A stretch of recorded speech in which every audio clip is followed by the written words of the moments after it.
The Lens program on UBC TV is proudly brought to you by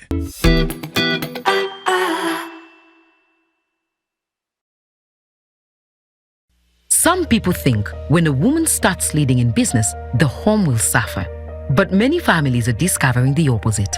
Before, I worked hard in our business, but I feared making big decisions. I was worried people would say I was disrespecting my husband. Then I joined the group project, where I received training, business support, and coaching that helped me plan better, manage money wisely, and make decisions with confidence. Today, I lead with confidence in my business. I contribute more at home, support our family needs, and help reduce the burden on my husband. I'm not competing with my husband, I'm standing with him. And our marriage has not weakened. It has grown stronger. We understand each other better, we plan better, and our family is better off because her voice counts. When a woman is supported to lead, the family can move forward. The GROW project is empowering women with skills, confidence, and support to make informed decisions that strengthen their families and grow their businesses. Respect her voice, support her choices. For more information, contact your district or City GROW project focal person or call 0800 307 777. The GROW project is a government initiative implemented by the Ministry of Gender, Labour and Social Development and Private Sector Foundation Uganda with support from the World Bank. You are watching the Lens program. I'm Kurdi Kachebes Robert Mugabe. I'm the city mayor, Mbarara City. Mbarara started as a township in 1957. It was just a small area occupied by the Asians here. And actually, the name Mbarara came from one of the hills that was covered by the grass called Mbarara. So when a European came and asked, what is this? They said, this is Mbarara. So from that particular time, they used to pronounce Mbarara as, instead of pronouncing it as Mbarara, they pronounced it as Mbarara. Now, in 1974, it was elevated from a township into a municipality. So it is a big history now. From 1974, that's when I was born. And that is history. A person who was born in 1974, when it became a municipality, became the first mayor and the last municipal mayor of this city now.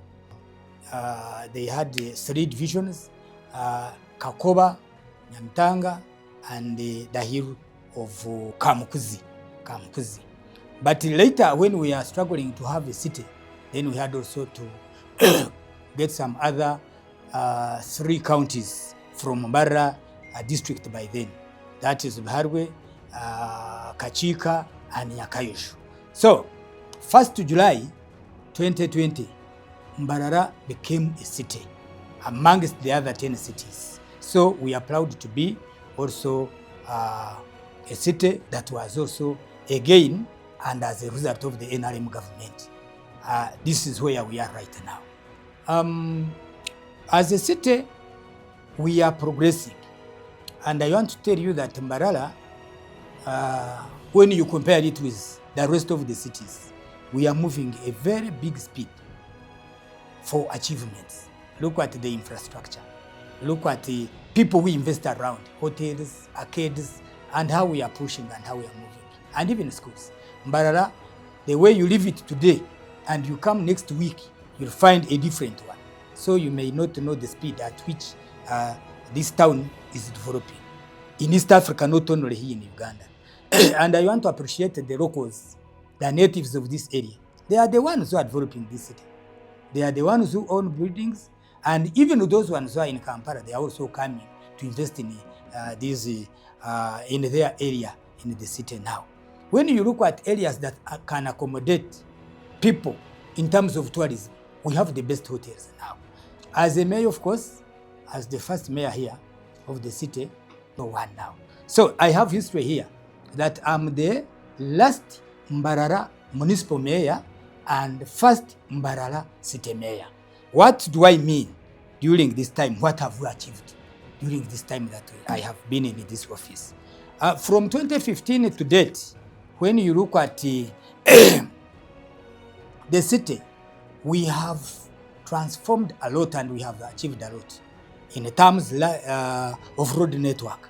Here as a city, we had very few roads that were tarmacked by then.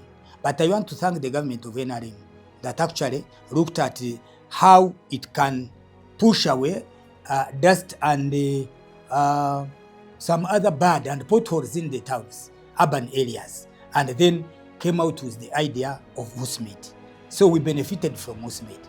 And as a beneficiary, we have used this Usmade money, and we have worked on a number of roads like what you have seen around. We have worked on Major Victor Bwana, we have worked on Macrista Road, we have worked on Makanising Road, we have worked on Garage Street Road, we have worked on a number of roads, Chamgoran Road. And then I also needed to thank the President of the Republic of Uganda. He pledged some 21 kilometers, which he also fulfilled.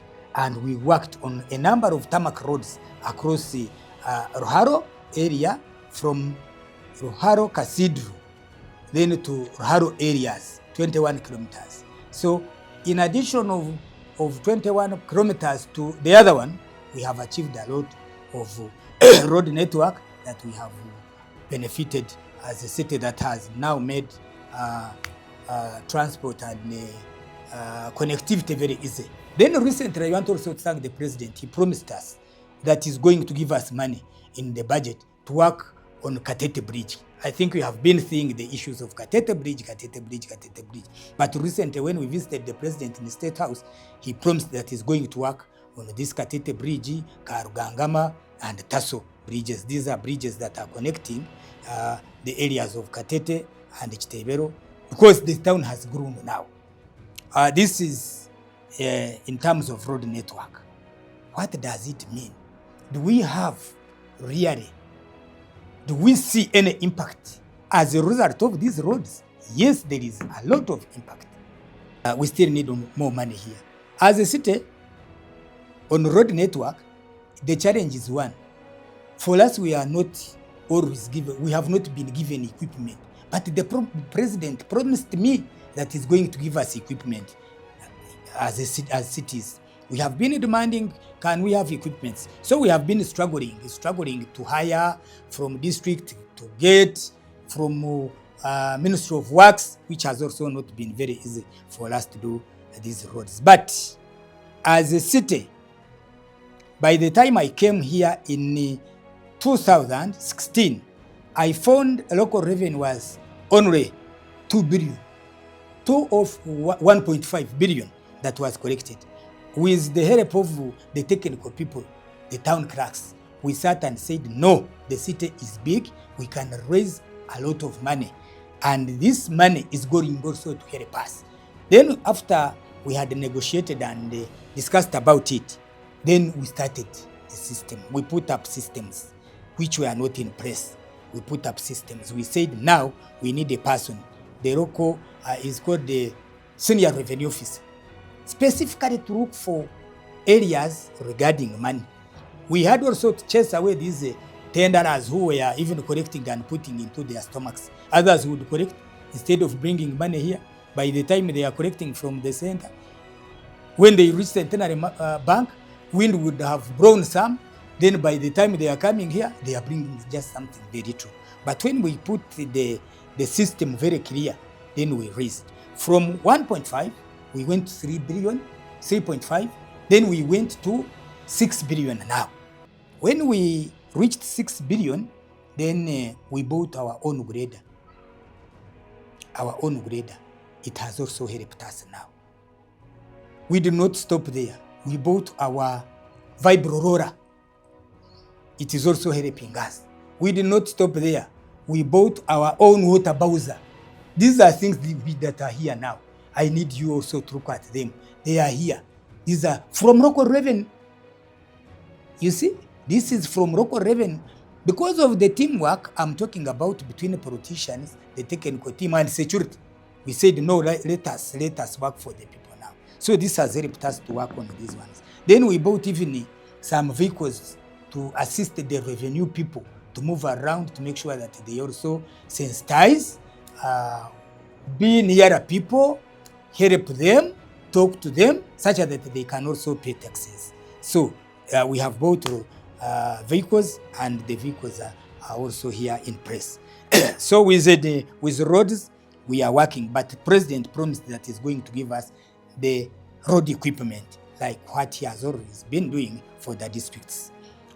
When I came, I found the education sector was a bit low. Yes, actually having first grades here at the primary level and even secondary, few of them would pass. But that was 2015. 2015, the education sector was not doing all that very well. But we sat and said, no, since now we are here, let us move. We moved. But now Mbarara is one of the best performers as far as education sector is concerned. We have several universities around which also have helped us with our children who come out of secondary levels. We have the university here, a government one, MUST, which is also doing well and actually producing the best doctors in this nation. They are here. And even the permanent secretary of Ministry of Health is also a student, was a student here. He's a graduate from this university, and very many. We have MOBS, a branch is also here. We have UMI. We have Bishop Stuarti. This is the university for the church, Ankole Diocese Church. It is also doing well. We have the University of St. Joseph's here in Yamtanga, and some other tertiary institutions. Then we have the best schools also in this nation. We have Ntare School, we have Mbarara High School, we have Maryhill, and some other secondary schools around. So all these ones help in terms of educational systems of this nation.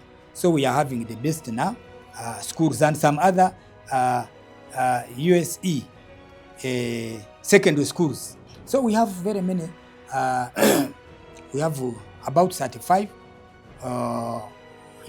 primary schools for government under UP, then some other private schools, but we are doing well. Actually, recently we became the third at the primary level when the results came. The third in the whole nation. We are doing well in terms of this education sector. And I cannot attribute this one to the city alone.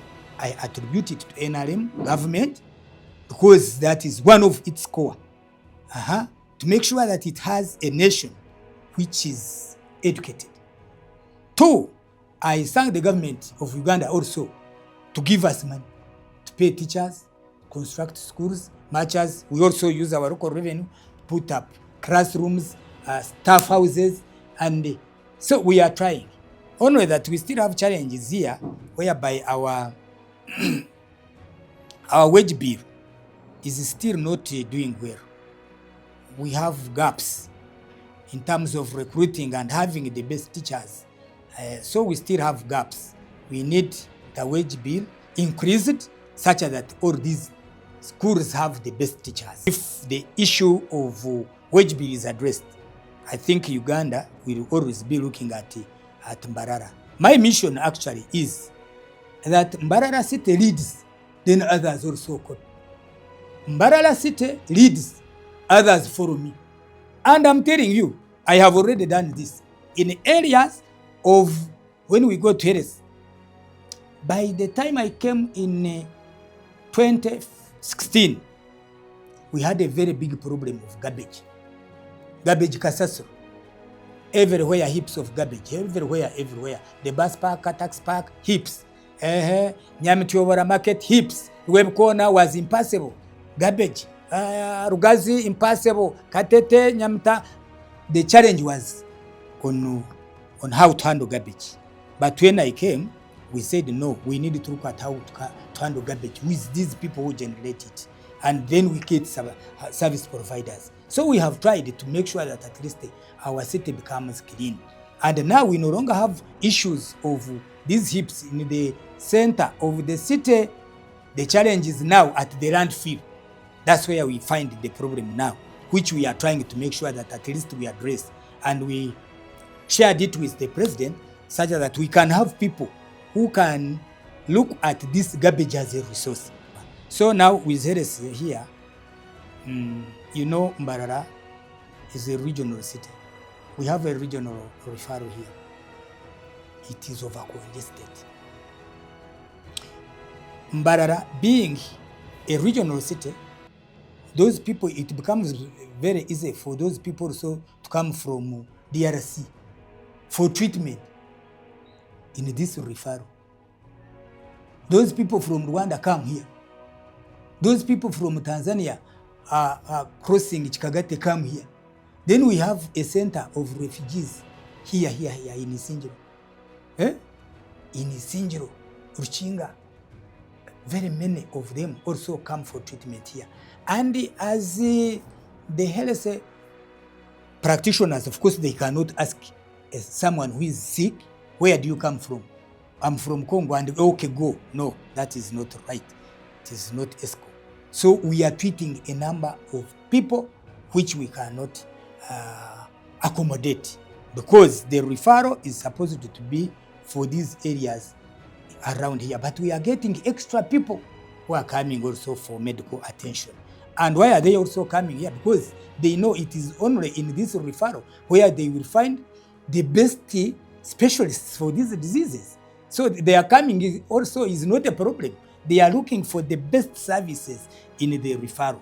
But they also consume the drugs which are supposed to be for the referral now. So now we are asking government that it now uplifts it, upgrades it into a national or referral hospital here. But here with my city health services, I have my health center for here. It is doing well. The government has given us money. We are working well. We have theater and maternity. Women no longer have issues now. So we have always told those people, please always come and utilize our services here. Nakajo Health Center 3 upgraded into Health Center 4. It is soon getting finished, and it also has the maternity, mortuary, and other services. Chichamba Health Center 2, which is upgraded into a Health Center 3 now. It is also going to help. We have Charwa Buganda Health Center 3. We have Darwe Health Center 3. We have Kakoba Health Center 3. We have Nyamitanga Health Center 3. So they are doing well within giving services to our people here. Having said that, Mbarara, because of its beauty and best location, to neighbor with the 4 countries, Tanzania, Rwanda, Burundi, and DRC. Because of our location, it is a center of tourism. This is a center of tourism. Because people going to Bwindi must pass here, must sleep here, must eat here, must drink here, must enjoy from here now. Those who would want also to go to Tanzania for business or also for tourism, they also pass this side. Those going to Rwanda, again, they also pass this side. We have tourism areas that we border with, like Lake Mburu here. You can't go to Lake Mburu and you fail to be here in the city. You can't be in the city and you have always been told that there is Lake Mburu National Park, and you fail to go and look at how it is. And it's beautiful sceneries, the animals, the lake, and all that. So this is the center of tourism. And recently, Ministry of Tourism actually constructed the Mugaba Palace here at campus here. It captured, it constructed the Mugaba Palace here in Kamukuzi. What does this Mugaba Palace mean? It is Because our children here have forgotten about our culture. They are those ones that have never even heard, have never even seen a milk pot.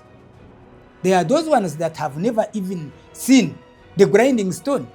So this Mugaba tourism site is going to bring into our children, young children, and even some people of our age have forgotten even their culture.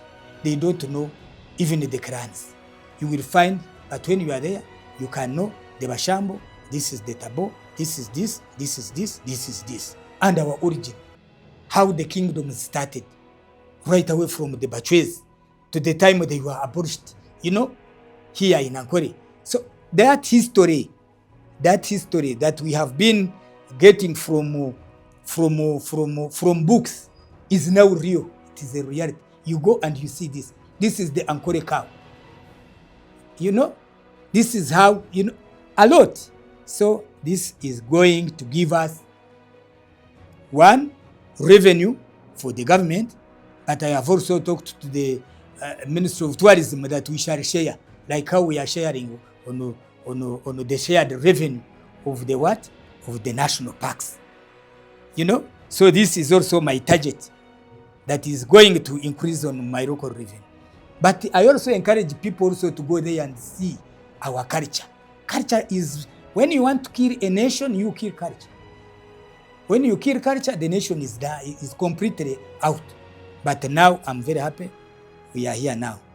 As I conclude, I want to thank the people of Mbarara, the leaders, and even the locals for the love they have for their city and for the country, and for the zeal of working so hard to make sure that our city is recognized and is well known for its hard working.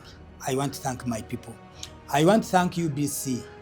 UBC television for always broadcasting. I normally see the stories, and the UBC West in Pukahona, which came here, it is also helping us. So I want to thank you so much, because for you focus on developments. You educate people on developments. You are not making stories to make your day pass, but at least development, and to teach people that really this is the direction one should take. I want to thank you so much. I want to thank the partners again, the ministries that give us money. Ministry of Finance, Ministry of Local Government, Ministry of Lands and Urban, where we are when we are working on these roads, and some other ministries. I want to thank you so much for always being with us and guiding us, and we move together such that we achieve what we are doing here. And also World Bank, that gave the government of Uganda money to work on these roads. We want to thank you so much. And the African Development Bank that gave us money also to work on the market. I want to thank you so much. Then as I conclude, I want to congratulate His Excellency, the President of the Republic of Uganda, and I want to thank the people of Uganda for trusting him for this time, because they have seen that really the President has got us from far and has given us a lot of things which we are seeing now. And I think the Ugandans are not there to say, okay, this came from heaven. They know the person who sacrificed is the President, and they gave him votes such that they can protect their gains, because we have already gains, the markets, the roads, the hospitals I've been talking about, the education systems I talked about, and even the peace and security. Actually, I want to thank the President for keeping this nation in a way that we are secure. There is nobody that is touching us. This peace is not from heaven. The President struggled for this peace. I want to thank you so much, Your Excellency, for providing us with peace and opening up and teaching us, because teaching us all the time in his last campaigns, for him, he was not campaigning. He was even teaching people up to now to get out of poverty, giving us the pictures you are seeing, the videos he was putting up. And it is from that I also said, hey, you mean I'm here sleeping? Let me go now and I cultivate coffee. I'm now trying to push also to become a rich person on his programs of eradicating people from poverty. So I want to thank you so much for your visionary leadership, providing security, educating people to get out of poverty, and opening up markets for people to transport their markets, and even for liberalizing the economy such that everybody can benefit. I want to thank you so much, and I want to wish you well in this new term, because you still have a lot. And I told him when I met him, I said, we still need him, because he still has a lot which are still on his table, like the Nyachara International Airport, which is going to work on. We still want you, Your Excellency. Nobody should scare you and say, oh, 31, you are not coming back. We still want you. You are still here. Hey, when you are coming this side, you pass Rwengu. You saw those pipes. Those pipes are not carrying water. They are not for national water and sewerage. No, those are coming from oil. So the oil is not yet here. And then someone says President Museveni should go. No, we still need you, and I want to thank you so much for using your brain. I know a lot of things are going to be achieved when that oil is put in place, because we are going to benefit a lot. We are going to have a new Uganda under your leadership. I thank you. I wish you well. And as you take on the new term of office, like what we are also trying to do, I pledge my support. Whatever you will send, I'll make sure it will reach your people.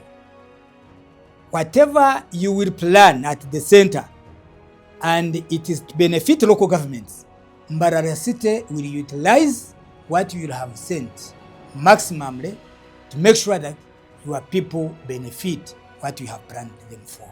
I thank you so much. The Lens program on UBC TV is proudly brought to you by Some people think when a woman starts leading in business, the home will suffer.